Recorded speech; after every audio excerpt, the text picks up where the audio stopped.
While we're looking at seeing how to do a regression analysis for our data and thinking about the relationships between different parts of data we have, let's take a few minutes and talk about correlation.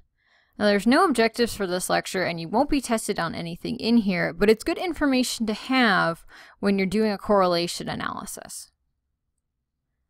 So a correlation is the relationship between two random variables, and this is different from something that you're trying to do a regression analysis. With regression, you're doing a variable and its response. With correlation, you're trying to relate two different variables. So if we take a look at this graph here, we have viscosity of fluid and perceived mouth coat. Now, viscosity of fluid does not necessarily cause perceived mouth coat, and perceived mouth coat does not necessarily cause viscosity. But if we take a look at this data here, we can see that they have some sort of relationship.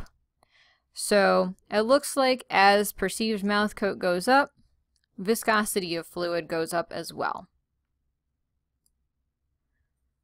There are several different types of correlation. You can have a strong positive or a strong negative correlation where your data is really tightly bunched together in a line going up or down.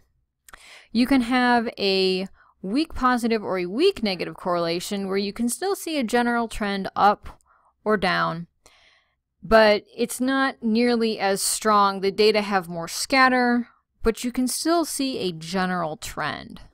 If you have a moderate correlation, it's somewhere in between strong and weak. So you can see the trend, but it's not quite strong enough. There's still too much scatter in the data to call it a strong correlation. And then you can have no correlation. So a no correlation just looks like a random scatter pattern. There's no direction at all to your data. It just looks like a bunch of random dots on a graph. You can quantify the degree of correlation using the correlation coefficient. And if you have a correlation analysis that is done for you using a statistical program, it will often give you the correlation coefficient.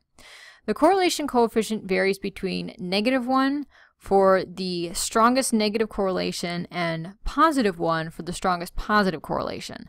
The closer you are to 1 or -1, the stronger your correlation is. The closer you are to 0, the more likely it is that you have no correlation between these two variables. And again, this is a relationship between two variables, not necessarily a variable and a response.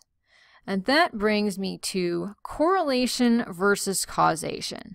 So remember, you have two variables that you're looking at. You're not having a variable and a response. And just because two things happen to relate to each other, as in they increase or decrease at the same time, does not mean that one causes the other.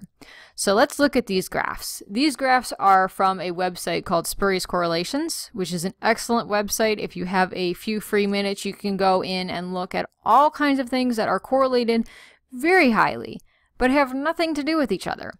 So the first graph, we're looking at Apple iPhone sales and people who died by falling down the stairs.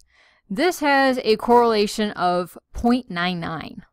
So this is a really great correlation, but it doesn't mean if you buy an iPhone, you're going to fall down the stairs and die.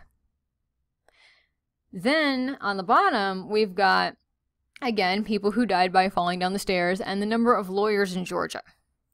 This has a correlation of 0.98. Again, really great correlation, but it doesn't mean that a lot of people died by falling down the stairs and all of a sudden lawyers caught on to this and they started showing up in Georgia to take suits for people who were falling down the stairs and dying. So just remember, because two things are related does not mean that one causes another. It may be a chance relation.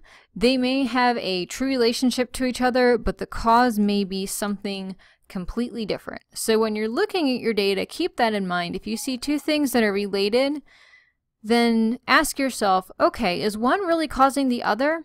Or is there something else that may be causing both? Or are two different things causing two different variables to act in a certain way? Just don't confuse correlation with causation, because they are in fact two different things. And this will help you both sound a lot smarter when you're describing your data and make better conclusions to your data overall.